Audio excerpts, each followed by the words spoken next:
Yo, did you guys know that Starbucks sells pre-workout supplements? What? Can I have 2 large iced black coffees, please? One more time for me. 2 large iced black coffees, please. 2 large iced black coffees. Anything else? Nope. All right, we'll see you at that window. Thanks. Ah, what the f, man? Black coffee means no cream, no sugar. Ugh. Might as well got a sweet tea from McDonald's.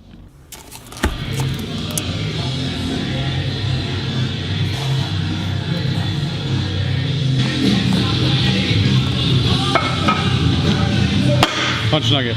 Here's your black coffee. Thank you. The jabroni at Starbucks puts sugar in it.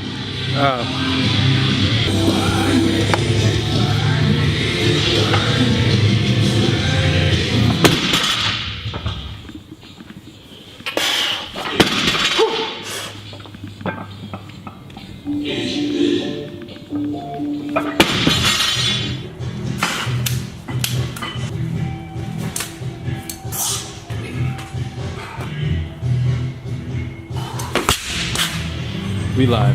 Today we're going to talk about leg drive for the bench press. When a lot of people hear the term leg drive for the bench press, they get kind of confused. It doesn't make a whole lot of sense.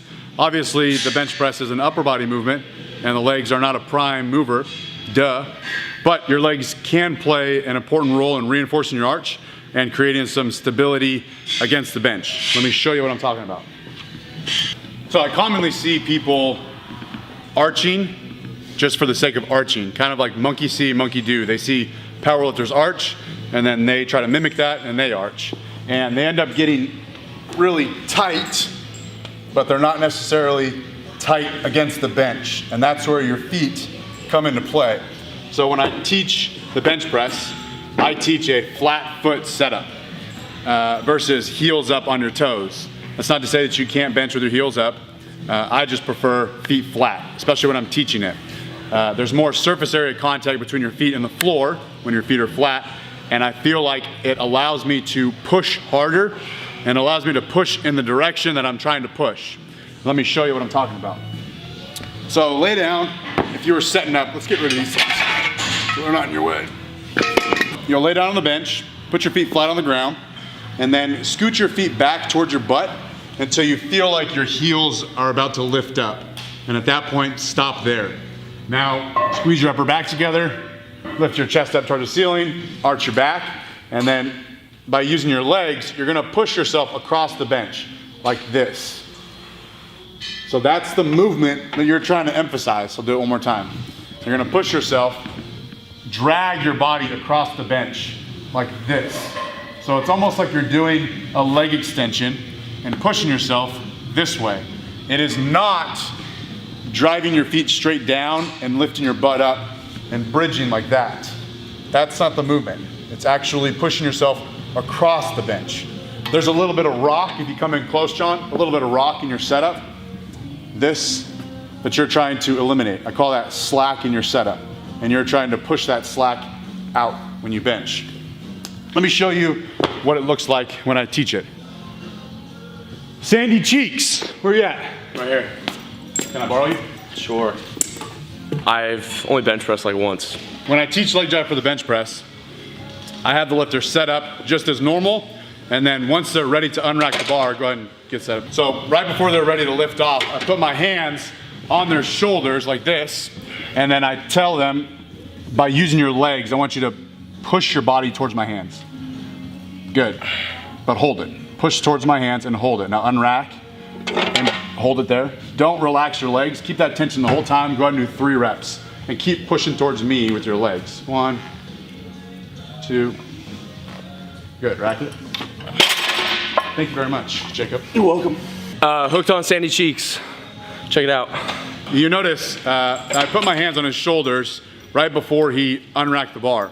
And the first reason is to give him, so that he understands which direction to push. So I put my hands on his shoulders, push towards my hands. The second reason I put my hands on his shoulders is so that when he pushes with his legs, he doesn't actually slide across the bench. So I'm stopping him there, he's pushing against my hands so he doesn't slide.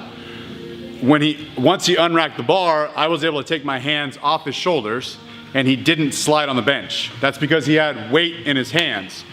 100 pounds, 200 pounds, 300 pounds in your hands, right over your shoulders. That's what's pinning your upper back down against the bench. That weight is tacking you down against the bench, anchoring you to the bench, whatever term you want to use.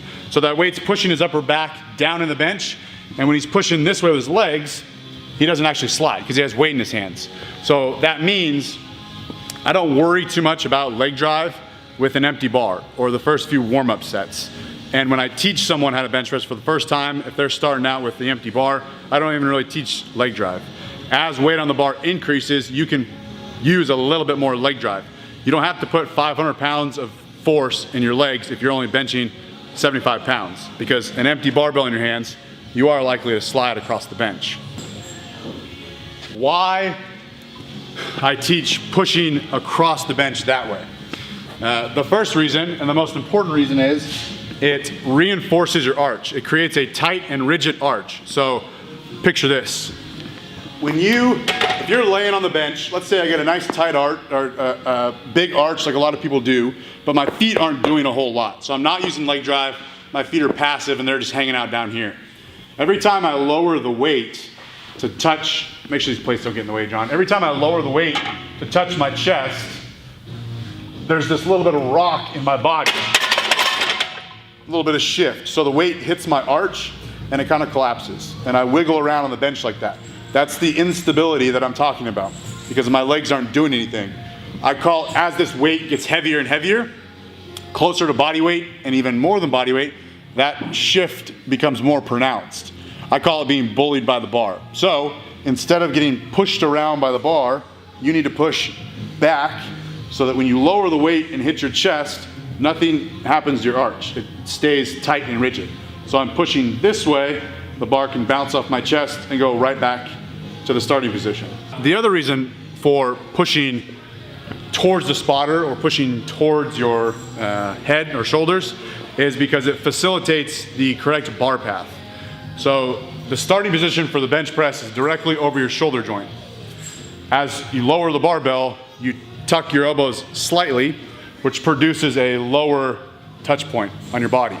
And then you press back and up to your shoulder joint. So that bar path is at a slight diagonal path.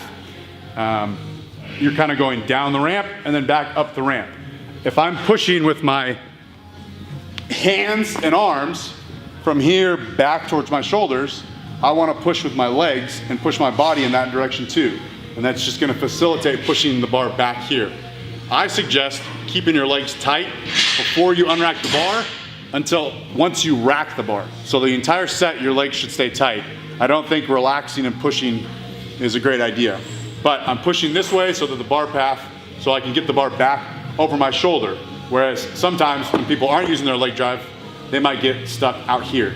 The legs can help you get back towards your shoulder. Okay, so now let me show you how to get in the correct starting position and engage your legs, get tight against the bench without a training partner or someone to hold your shoulders down when you set up, because that's not necessary. You're not gonna ask someone in the gym, hey bro, can you put your hands on my shoulders while I set up? It's not necessary outside of teaching someone. So what I suggest doing is lay down on the bench, get set up, put your feet in place, squeeze your shoulder blades together, lift your chest up, arch your back, get your hands on the bar. Once you're ready to unrack the bar, you're actually going to use the weight of the bar to get your upper back pinned against the bench. So I'm going to use my arms and push my back into the bench. I'm gonna smash my upper back against the bench. There's only 135 pounds on the bar right now. I'm gonna put 125 pounds of pressure into the bar so it doesn't unrack. But I'm gonna push myself into the bench. Once my back is smashed against the bench and it's not gonna move, at that point I can push with my legs and lock myself in position. So again, I lay down, use the weight of the bar to push myself down into the bench, then I lock my legs in position and unrack the bar.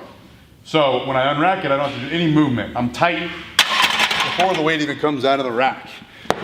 This also makes unracking the bar without a spotter or without a lift off much easier. If you train in a commercial gym, you might not have the luxury of using a competition bench with a dense, sticky pad. So you might ask, well, I feel like I slide around on the bench when I use my legs. First off, it is what it is. If your bench sucks, the actual pad, not the numbers. If your bench pad sucks and you can't use that much leg drive, just do the best you can. Use as much as the bench allows. But some things will help if you are in a commercial gym and your bench pad's not that great. Some things will help you stick to the bench a bit better. Maybe if your commercial gym allows chalk, you could use that. You could use bands. You could use a yoga mat. Or you can use these commercial products. This is Lockdown. This was actually given to me by Silent Mike. I don't know where to get it. I'm sure you can Google it. And this is a slingshot thing that you put on the bench. I'll show you how these look in a second. Or you could go to Walmart, dollar store, and buy shelf liner. We used to have a bunch of that before we had all this stuff. So it looks like this. You could use bands. Just slide bands around like this. And now you're able to stick when you push this way. You're able to stick a little bit better because of these bands. You could use a yoga mat, which nearly all gyms have. Not really sure why we have one. That creates a pretty sticky surface. This is slingshot and, again, Lockdown, but you just put these on your bench and they work pretty well. Makes your bench sticky. That's it. Thanks for watching. Until next time, always remember, tread on time.